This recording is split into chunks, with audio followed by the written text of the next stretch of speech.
"What the hell are you doing in my bed?" James Morrison's voice cut through the silence like a blade.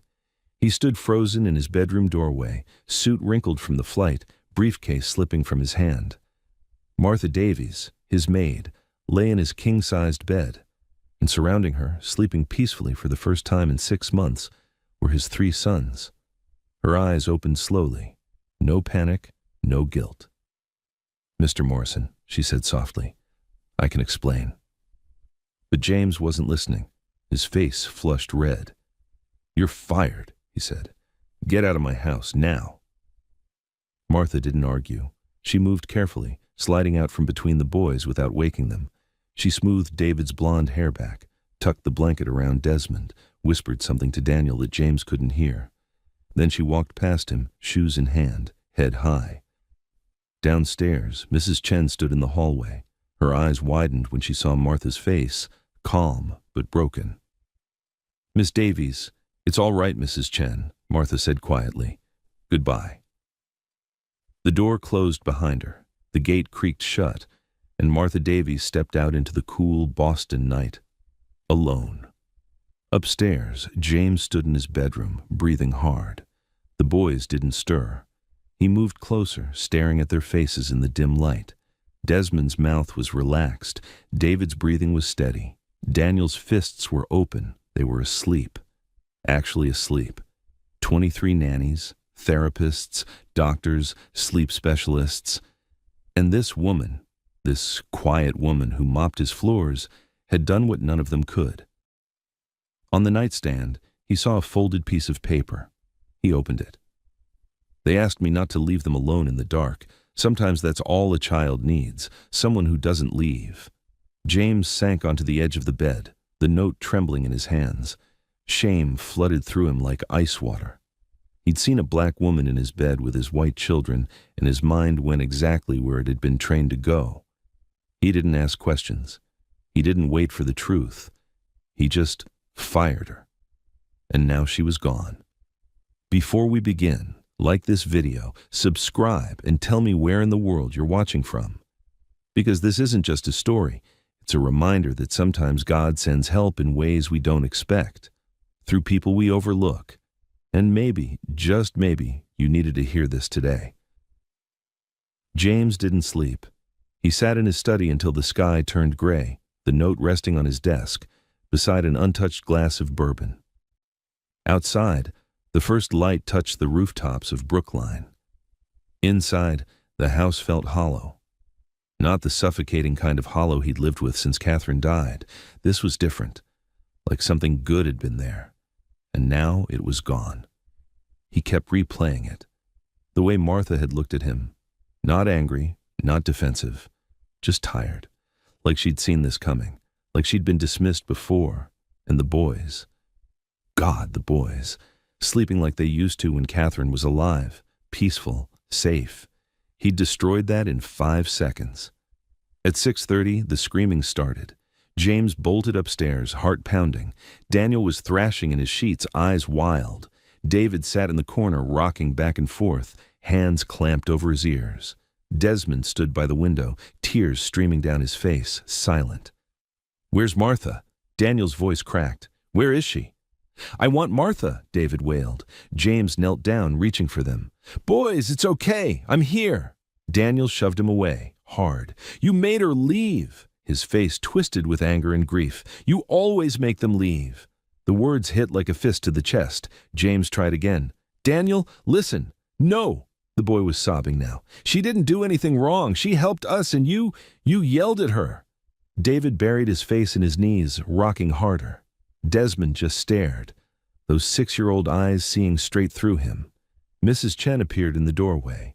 She took one look at the chaos, and her jaw tightened. "Boys," she said firmly. "Downstairs, breakfast, now." They obeyed her instantly, filed past their father without a glance. When their footsteps faded, Mrs. Chen turned to James. Her voice was quiet, controlled, but there was steel underneath. "You fired her. She was in my bed with 3 terrified children who finally trusted someone enough to sleep." Mrs. Chen crossed her arms. "Do you even know what happened last night?" James opened his mouth, closed it. The nanny quit. Number 24. The boys locked themselves in your room and were screaming so loud I thought someone would call the police. She paused, letting that sink in. David couldn't breathe. I was about to dial 911. James felt his stomach drop. Martha was upstairs cleaning. She heard them and knocked on the door. Talked to them. 20 minutes, Mr. Morrison. That's how long it took her to calm them down enough to let her in. And when they did, they begged her not to leave. I didn't know. There's more. Mrs. Chen pulled out her phone, showed him a photo. Martha crouched beside David in the kitchen, bandaging his knee. Another of her reading to the boys in the library. She's been helping them. For weeks. Quietly. She swiped to another image. Last Tuesday, David was choking on a grape. Martha saved his life. Heimlich maneuver. She told me not to tell you because you had enough to worry about. James felt the room tilt. Who is she? He whispered. Mrs. Chen's voice softened. A pediatric nurse from Chicago. 5 years at Lurie Children's Hospital. She lost her daughter, 4 years old, allergic reaction, and walked away from medicine. She's been cleaning houses ever since. The phone slipped from James's hand. Where did she go? Mrs. Chen shook her head. I don't know, but you better find her fast. James found her 2 days later. Not at her apartment. Mrs. Chen didn't have that address. Not at an employment agency or a church. He found her at a women's shelter in Dorchester, serving lunch to homeless mothers and their children. He stood in the doorway of the community room, feeling every inch of how out of place he was. Designer suit, Rolex, polished shoes on scuffed linoleum. Martha looked up from ladling soup into a bowl. Her eyes widened, then hardened. Mr. Morrison, her voice was flat. You shouldn't be here. I need to talk to you. I'm working. Martha, please. It's Miss Davies. She set down the ladle, wiped her hands on her apron. And I don't have anything to say to you. She turned and walked toward the kitchen. He followed. Inside, 2 volunteers glanced up, sensing the tension. I was wrong, James said quickly. About everything. The boys. They won't stop asking for you. Martha kept her back to him. She started washing dishes, movements precise, controlled. That's not my problem anymore, she said quietly. You fired me. I crossed a line. Isn't that what you said? I didn't say that. You didn't have to. She turned, and he saw something in her eyes he hadn't seen before. Pain. Old pain. I've been at the help my whole life, Mr. Morrison. I know how this works. I stay in my place, I clean your floors, and the second I care too much, the second I step outside the box you put me in, I become a threat. That's not fair. A black woman in your bed with your white children? She said it softly, without anger, just truth. We both know what you thought, what you assumed, and we both know if I looked like your wife, you never would have reacted that way. The words landed like stones in his chest, because she was right. James's voice dropped. You're right. I saw you there, and I didn't see you. I saw something I was taught to fear, and I'm sorry. Deeply sorry. Martha studied him for a long moment, then shook her head. Sorry doesn't undo it. I know, he took a breath. Mrs. Chen told me about David, about the choking, about everything you've been doing for them. I did my job. No. James stepped closer. You did what I should have been doing. You saw my sons as children, not problems. You stayed when it was hard. His voice cracked. You gave them something I couldn't. Martha set down the dish towel. And what's that? Hope, he said, that someone would stay. The kitchen fell quiet. One of the volunteers slipped out, giving them space. The boys need you, James continued. I'm not asking you to forgive me. I'm asking you to come back, not as a maid, as, he hesitated, as family. The word hung between them. Martha looked away. You don't even know me.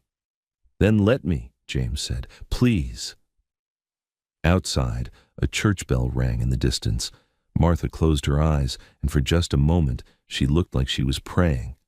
Martha came back 3 days later, not through the service entrance, through the front door. James met her there with the boys. The second they saw her, they ran, all three of them shouting her name like a prayer. "Martha! Martha!" She dropped to her knees and let them crash into her. Daniel wrapped his arms around her neck. David pressed his face into her shoulder. Desmond grabbed her hand and wouldn't let go. "I missed you," Daniel whispered, voice muffled against her. "I missed you too, sweetheart." James watched from the doorway, throat tight. He'd forgotten what their laughter sounded like. When the boys finally let her breathe, Martha stood and faced him. Her expression was calm, professional.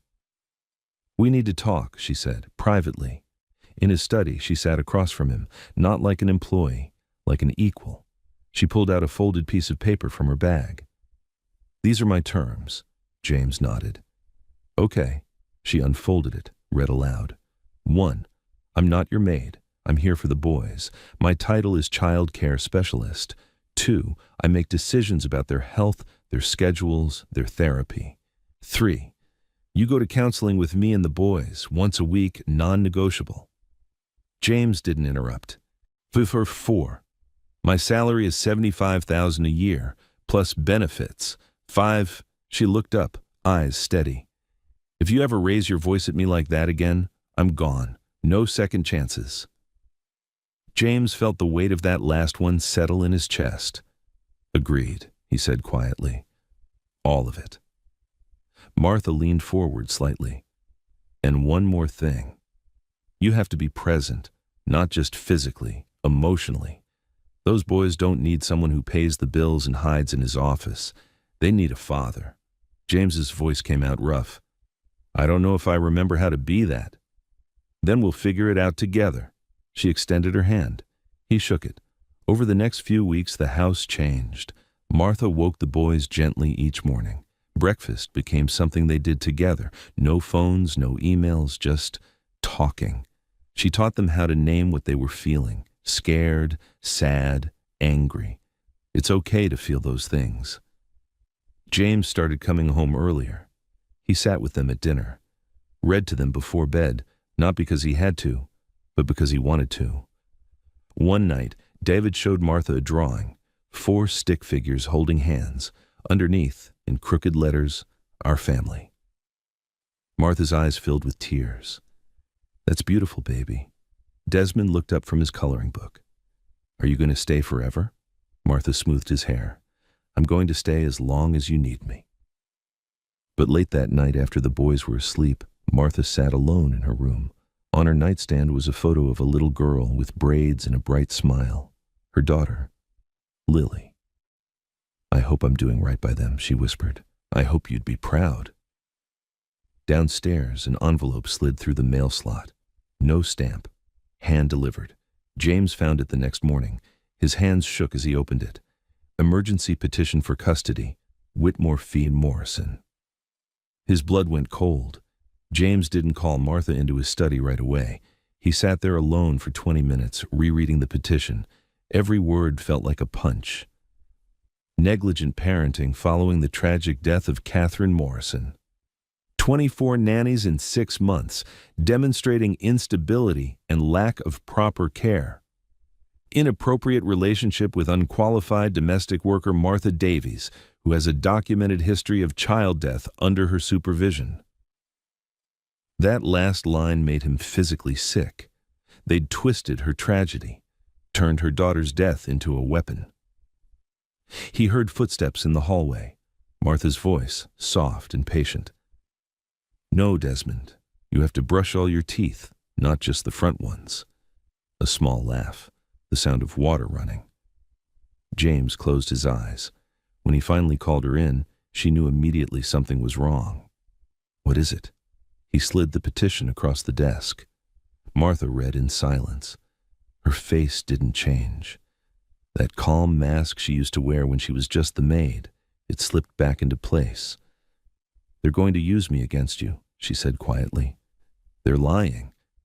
They're weaponizing the truth." She set the papers down carefully. A black woman with no credentials who lost her own child. A millionaire who fired her for being in his bed with his sons.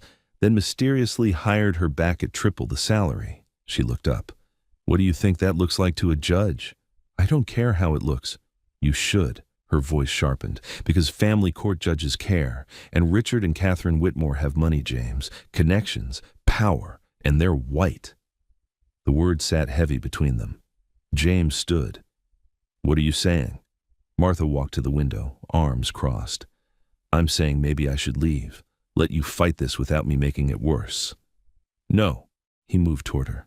Absolutely not.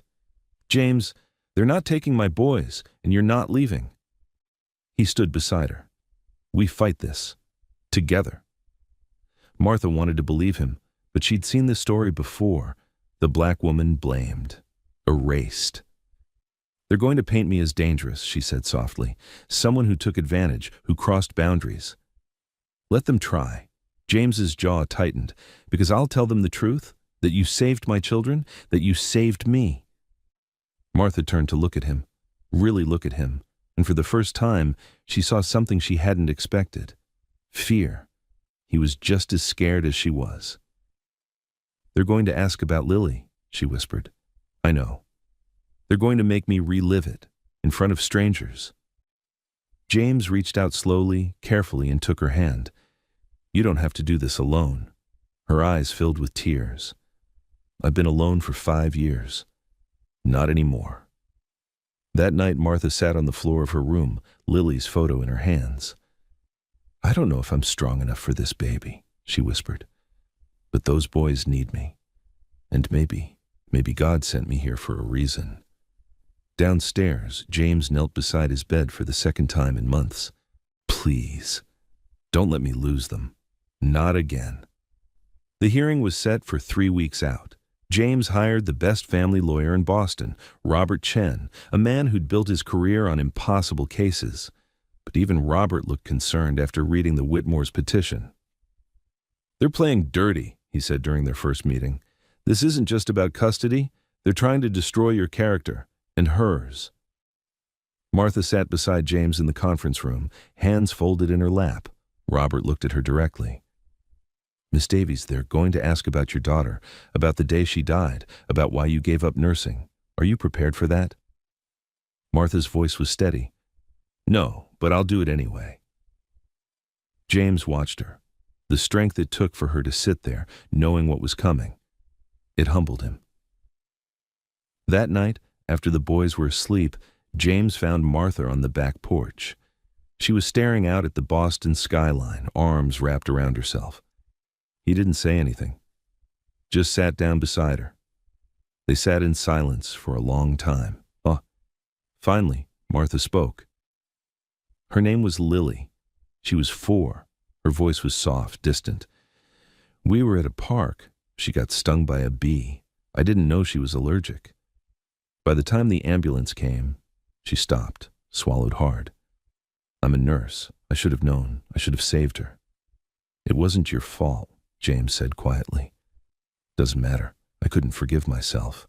She looked down at her hands. I walked away from everything. My license, my career, my sister. I just disappeared. James turned to face her. And now you're here. Now I'm here, she repeated, taking care of someone else's children while mine is gone. Martha, do you know what they're going to say? She looked at him, eyes wet. That I'm trying to replace her, that I attached myself to your family because I lost my own, that I'm broken, dangerous. You're not broken. Yes, I am. A tear slipped down her cheek. We all are. You, me, those boys upstairs, we're all just broken people trying to hold each other together. James felt something crack open in his chest. Then maybe that's enough. Martha looked at him confused. Maybe being broken is what makes us right for each other, he said. Maybe that's what family really is, not perfect people. Just people who refuse to leave. Martha closed her eyes. More tears fell. I'm scared, she whispered. Me too. She leaned her head on his shoulder, and for the first time since Catherine died, James didn't feel alone. Inside, Daniel stood at his bedroom window, watching them. He smiled. Then he went back to bed. 2 weeks later, they walked into Suffolk County Family Court together. The Whitmores were already there. Richard Whitmore looked at Martha like she was dirt on his shoe. Catherine wouldn't look at her at all. James took Martha's hand. "We're in this together," he said. She squeezed back. "Together." The courtroom was smaller than James expected. Colder. The Whitmores sat with their legal team, 4 lawyers in expensive suits. James had Robert and Martha sitting behind them in a simple navy dress, hands folded. The Whitmores' lead attorney was a man named Thornton. Silver hair, sharp eyes. The kind of man who knew exactly how to twist truth into something ugly. He started with James, painted him as an absent father who'd failed his children, who'd hired 24 nannies in 6 months, who'd abandoned them to staff while he buried himself in work. Every word stung because some of it was true. Then he called Martha to the stand. She walked up slowly, chin high, sat down, placed her hands in her lap. Robert started gently. "Miss Davies, can you tell the court what happened on the night of October 15th? Martha's voice was calm, clear. "The boys' nanny had quit. They locked themselves in Mr. Morrison's bedroom. They were having a trauma response, hyperventilation, dissociation, fear. I have 5 years of pediatric nursing experience. I recognized what was happening. So I intervened." "And why were you in the bed with them?" "Because they asked me to stay. Because the most important thing you can do for a traumatized child is prove you won't leave them alone in the dark." Thornton stood for cross-examination. He smiled. It didn't reach his eyes. "Miss Davies, you're not a licensed nurse anymore, are you?" "No." "Because your daughter died under your care, correct?" The courtroom went still. Martha's hands tightened slightly. "My license wasn't revoked. I chose to surrender it." "Your 4-year-old daughter died of anaphylaxis from a bee sting while you were watching her." Thornton's voice was sharp. "Is that correct?" Robert shot to his feet. "Objection! This is inflammatory." But Martha spoke over him. Her voice didn't waver. "Yes? My daughter died. It was ruled an accident by the medical board and the police. It was a tragedy, not negligence." She looked directly at Thornton. "And yes, I carry that guilt every single day. But that guilt taught me something. It taught me that children are precious, that every moment matters, that you don't walk away when they need you." "Or maybe," Thornton leaned forward, "you failed to protect your own child, and now Mr. Morrison expects us to believe you can protect his?" Martha's breath caught, just for a second. James saw it, the way her shoulders tensed, the way her eyes went distant, and he couldn't take it anymore. "That's enough," James said, standing. The judge looked at him sharply. "Mr. Morrison, sit down." But James didn't sit. He looked at Martha, at the way she was holding herself together by a thread. "She saved my sons," he said, "and you're tearing her apart for it." Robert pulled him back down, whispering urgently. The judge called a recess.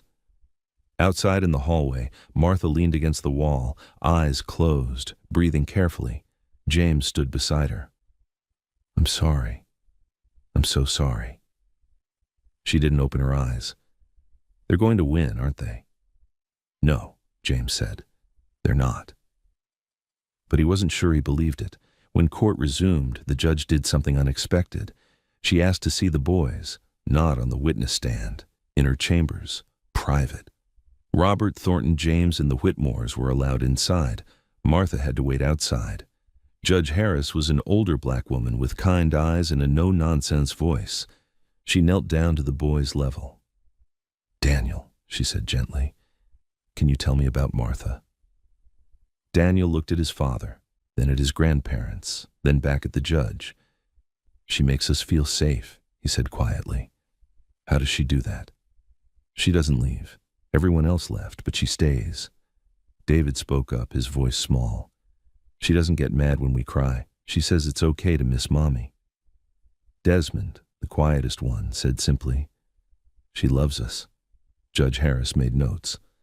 "And what about your dad?" The boys looked at James. "He's trying," Daniel said. "Martha's teaching him." After the boys left, Judge Harris leaned back in her chair, studying everyone. 2 days later, she delivered her ruling.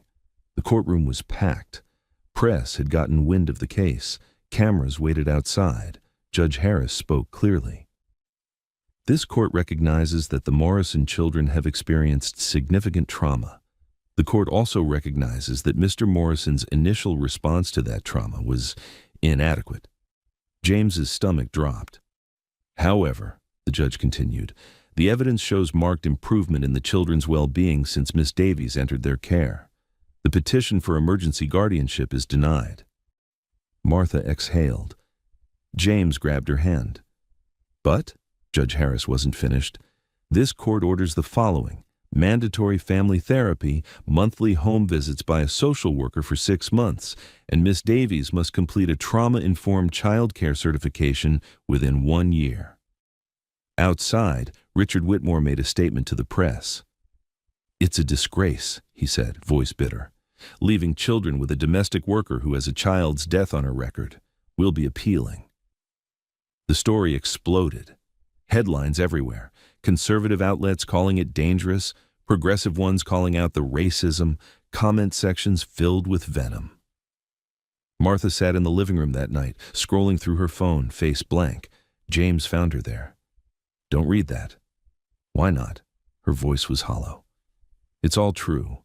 I'm the black maid who overstepped. That's the story they want." "It's not the truth." "The truth doesn't matter anymore." James sat beside her. For a long moment, neither spoke. Then he made a decision. The next morning, James Morrison stood outside his architecture firm. Martha stood beside him. The boys held her hands. Cameras flashed. Reporters shouted questions. James stepped up to the microphone. "6 months ago, my wife died.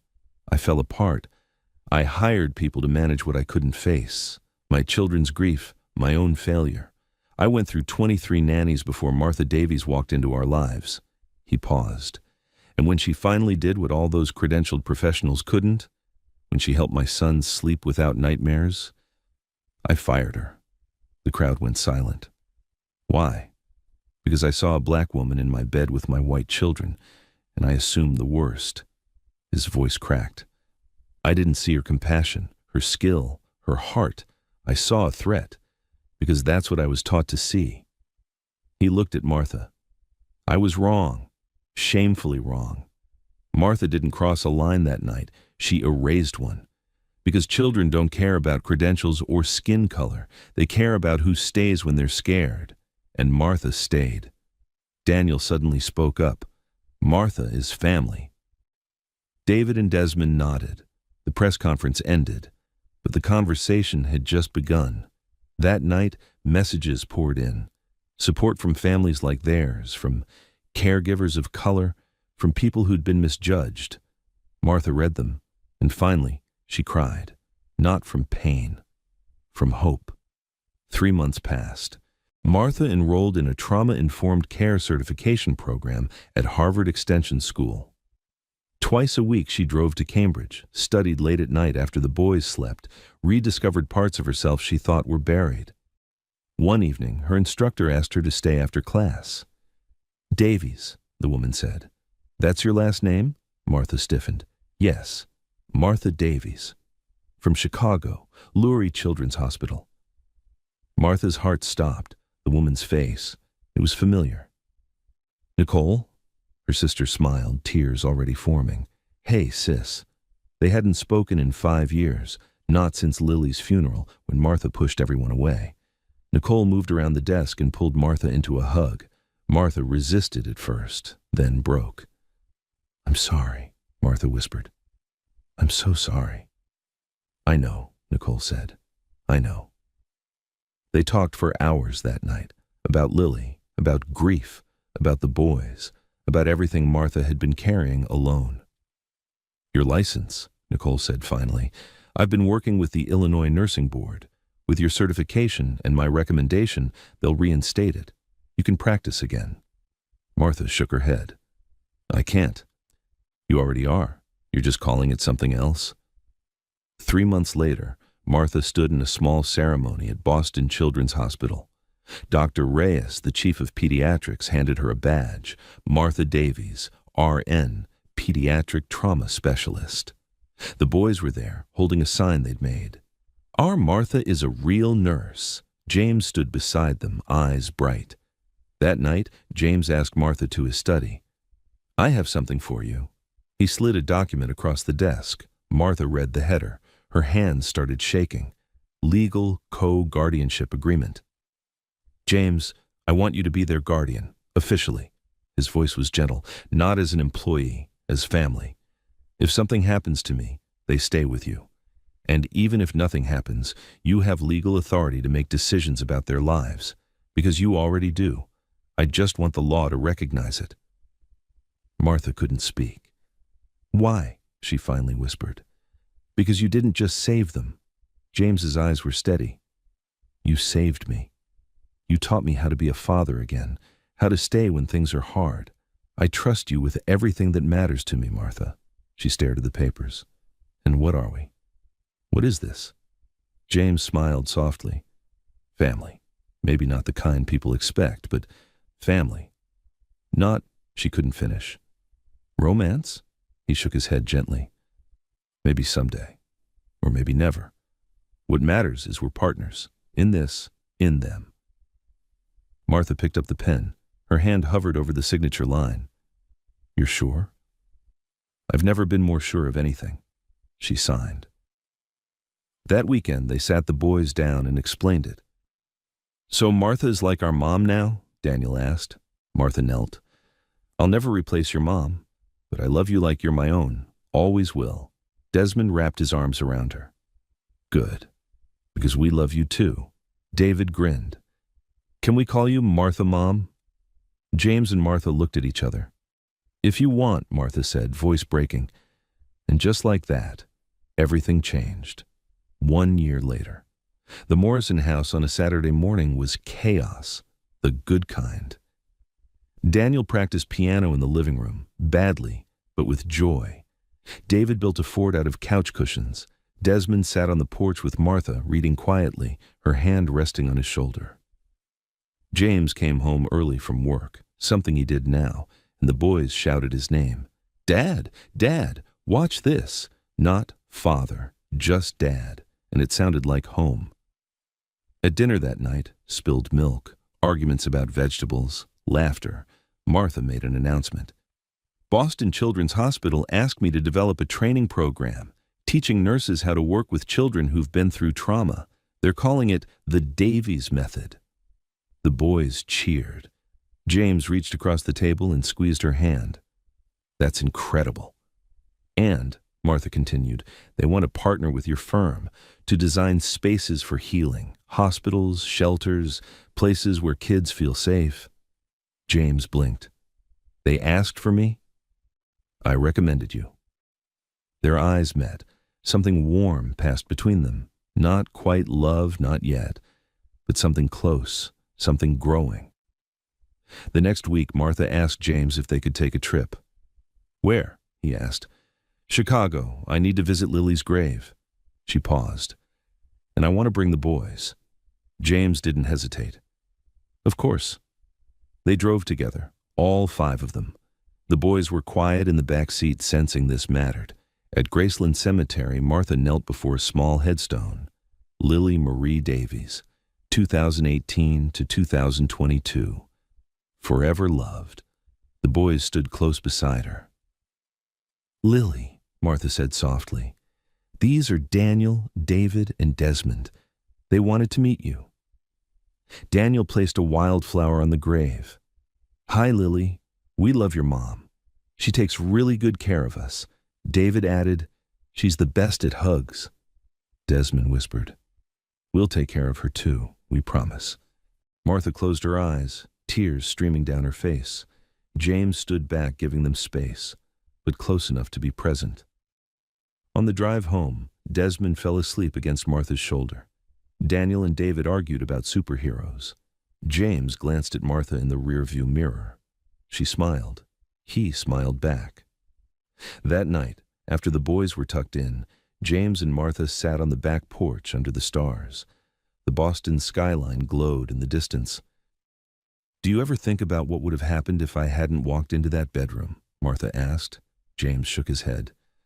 I try not to. It's too painful. I think about it sometimes, she said. And I think maybe we were meant to find each other, all of us, not despite the brokenness, because of it. Kintsugi, James said quietly. What? Japanese art, repairing broken pottery with gold. The cracks become beautiful. Martha smiled. I like that. Inside, 3 boys slept peacefully, dreaming of tomorrow. Outside, 2 broken people who'd chosen to stay sat in comfortable silence, and somewhere beyond the stars, maybe Lily and Catherine were smiling too. Because healing doesn't happen in grand moments.